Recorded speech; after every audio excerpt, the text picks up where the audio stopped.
अमरावती जिल्ह्यातील देवरा गावातील शेतकऱ्यांनी सोयाबीन बियाणे उगवले नसल्याचा गंभीर आरोप करत जिल्हा कृषी अधीक्षकांकडे निवेदन सादर केले आहे.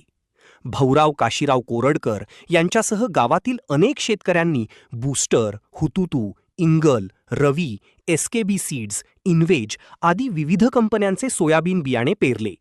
मात्र पेरणीनंतर अपेक्षित उगवण झाली नसल्याने शेतकऱ्यांचे मोठे आर्थिक नुकसान झाल्याचा दावा करण्यात आला आहे.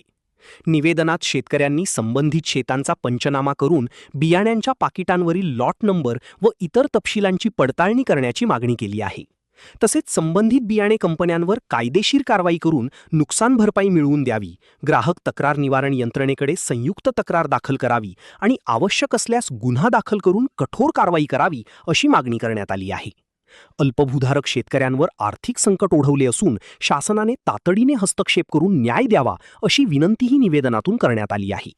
आता जिल्हा कृषी विभाग या तक्रारीची दखल घेऊन पंचनामा व तपासाची प्रक्रिया कधी सुरू करतो आणि शेतकऱ्यांना दिलासा मिळतो का याकडे संपूर्ण जिल्ह्याचे लक्ष लागले आहे.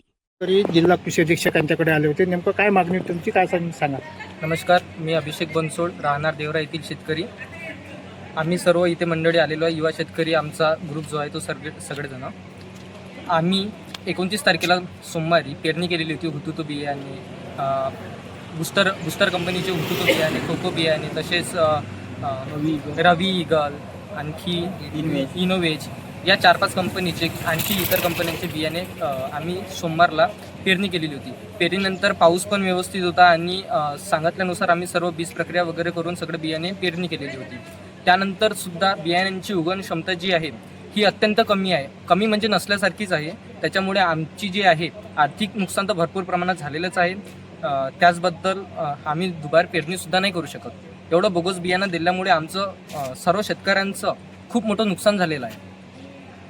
त्याबद्दल आमची जिल्हा अधीक्षकांना एवढीच विनंती आहे की त्यांनी बियाण्यांची व्यवस्थित तपासणी करून म्हणजे जे खराब बियाणे आहे, ज्या खराब कंपन्या बियाणे पुरवत आहे शेतकऱ्यांना, जो जगाचा पोशिंदा आहे त्यालाच जर असं करण्यात येत असेल तर त्या कंपन्यांना बंद करण्यात यावं अशी आमची विनंती आहे.